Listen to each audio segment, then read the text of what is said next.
You don't even need a service dog. You're just pretending for attention. Sarah's voice echoed down the hall as she tugged sharply on Max's leash. My highly trained service dog glanced at me, his ears flicking with confusion. I clutched the doorframe, my breathing shallow. Sarah, stop. Max is essential for my health.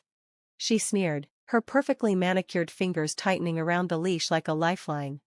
Essential for what? I've seen you out in public. You look fine to me. That's the thing about invisible disabilities, no one could see the constant struggle, the effort it took to stay standing, the moments before dizziness took over and darkness crept in. Max was my stabilizer, trained to sense when my blood pressure dipped too low and to brace me before I collapsed. The security cameras are recording this, I warned, as Mrs. Thompson, my neighbor, peered out from her door. Bringing a service dog is illegal, Sarah mocked, her tone dripping with disdain, the same tone she perfected since marrying my brother. Security footage will prove otherwise, I replied. It'll show me rescuing Max from someone who's using him as a prop. I'm taking him to a shelter where he can actually be of help.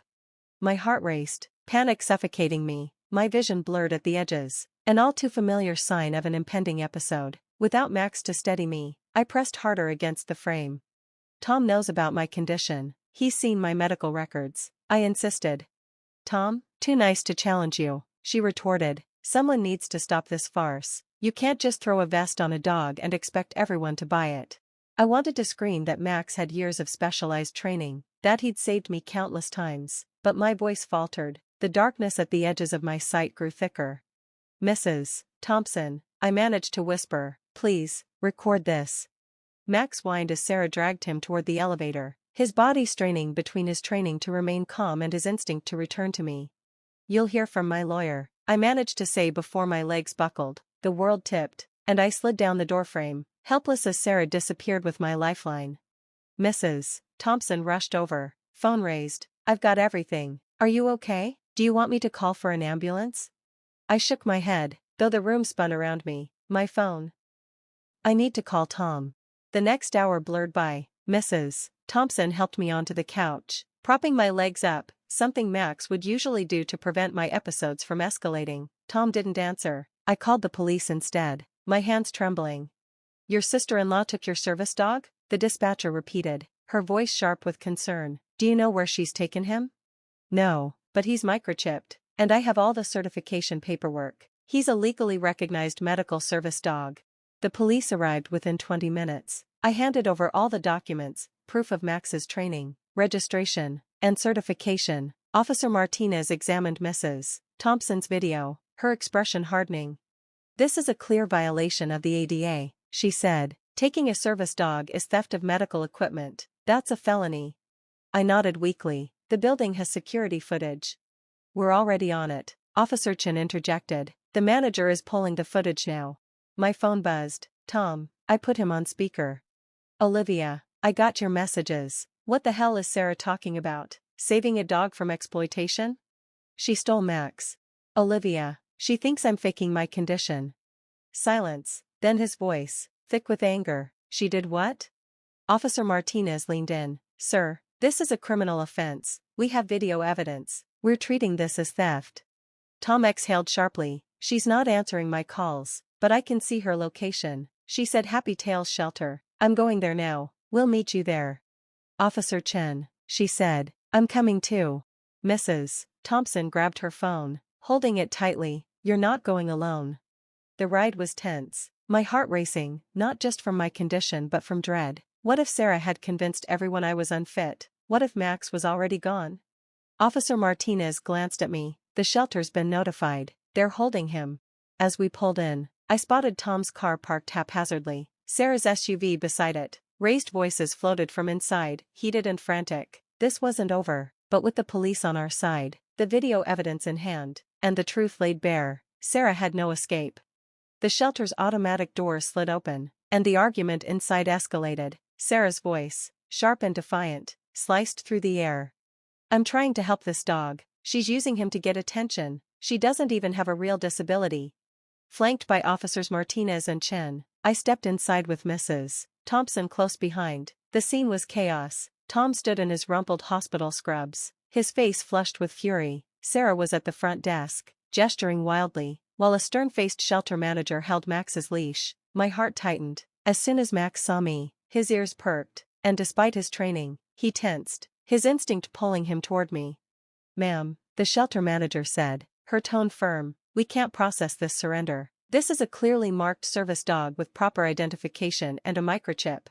Tom sighed with relief when he saw us. "Olivia, are you okay? You look pale." Before I could answer, Sarah spun around, her face contorted in rage. "Oh, great timing, now you can all see how she's faking it. Look at her, does she look disabled to you?" Officer Martinez stepped forward, displaying her badge. "Mrs. Parker, step away from the service dog." "This is ridiculous," Sarah scoffed. "Are you really going to believe?" "Sarah," Tom cut in, his voice low and threatening, "the security cameras caught everything. They saw you take Max. They saw Olivia collapse after you left." "Jessica," the shelter manager said, "you saw her collapse and still brought the dog here?" "She's faking," Sarah snapped, but her voice wavered. "She's been faking for years, using that dog to get special treatment, making Tom feel sorry for her." "Enough," Officer Chen said firmly. "Mrs. Parker, stealing a service animal is a felony offense under state law." The color drained from Sarah's face. "A felony?"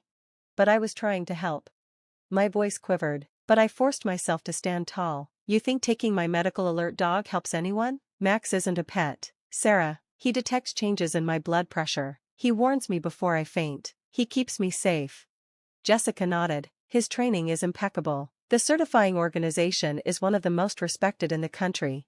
"The videos show everything," Mrs. Thompson added, holding up her phone. "How you waited until Tom was at work. How you dragged Max away while Olivia begged you to stop. How she collapsed in the hallway." Sarah went pale. "Videos? Multiple angles?" Officer Martinez confirmed the building's security footage, Mrs. Thompson's recording, and the shelter's own cameras. "Would you like to change your story about helping?" I watched as the reality set in for Sarah. Her eyes darted between the officers, Tom's furious expression, and Max's service vest, adorned with medical alert patches. "I never thought you'd get caught," Tom said, his voice sharp. "You didn't think stealing a service dog was serious. Or maybe you just didn't believe Olivia's disability was real because you can't see it." "Max," I whispered, and Jessica immediately guided him over. As soon as he was by my side, he leaned against my leg, signaling that my blood pressure was dropping. I needed to sit. Mrs. Thompson quickly pulled a chair over. Sarah scoffed. "See, she's fine 1 minute, then sitting the next. That's not how disabilities work." "That's exactly how it works, Sarah," Tom shot back. "Her blood pressure drops unexpectedly when she stands. Max alerts her before she faints. You'd know that if you'd ever listened when I explained it." Officer Martinez stepped forward, holding out her handcuffs. "Sarah Parker, you're under arrest for theft of medical equipment and interfering with a service animal. You have the right to remain silent." As the cuffs were locked around her wrists, Sarah's defiant stance crumbled. "Tom, you can't let them do this. I was just trying to protect you. She's been manipulating you with this fake disability for years." Tom looked at her like a stranger. "The only manipulation I see is yours. We'll be talking to a divorce lawyer." "I'll be pressing charges," I added, gripping Max's fur for stability, "and I'll be filing a restraining order." Sarah's face collapsed as Officer Chen led her outside. The room went quiet, only the hum of the air conditioning and Max's steady breathing breaking the silence. Jessica handed me a copy of the incident report. "It's all documented. We'll testify if needed." "Thank you," Tom murmured, rubbing his temple. "I can't believe Olivia. I had no idea she'd go this far." "It's not your fault," I said, my hand still shaking but my resolve growing stronger. "But this can't happen again. Max isn't just a dog. He's my independence." Mrs. Thompson, still holding her phone, gave me a reassuring smile. "Don't worry, dear. With the security footage and everything I recorded, she won't be able to claim she was helping anyone." As we left the shelter, Max stayed close to me. Relief washed over me, mixed with exhaustion. I had Max back, but at what cost? My relationship with my brother would never be the same, but when I looked at Tom, I saw regret, and a promise to make things right. "Let me take you home," he said softly. "I'll follow to make sure you're safe." The adrenaline was starting to fade, and my body felt heavy with fatigue, but Max was with me. He would alert me when I needed to rest. He would keep me steady. Sarah had tried to portray me as a fraud, but all she had done was prove why I needed Max. In the weeks after Sarah's arrest, things changed quickly. The district attorney's office reached out about pressing charges, sending a pile of paperwork outlining the seriousness of her actions. Taking a service dog is legally considered interference with medical equipment, my lawyer explained. The footage of you collapsing after Sarah took Max makes the case even stronger. Sitting in her office, Max by my side, I went through the documents. Sarah was facing multiple felony charges: theft of a service animal, medical interference, and endangerment of a disabled person. The evidence against her was undeniable: building security footage, Mrs. Thompson's videos, the shelter's records, and Sarah's own admissions. Tom called me daily, his voice heavy with guilt. The divorce papers are filed, he said one evening. Sarah's parents tried defending her, saying she was just being protective. Then I showed them the video of you collapsing. They stopped making excuses. The criminal case progressed quickly, with all the evidence stacked against her. Sarah's lawyer negotiated a plea deal: no jail time, but steep fines, mandatory community service at a disability advocacy center, and a permanent restraining order keeping her away from me and Max.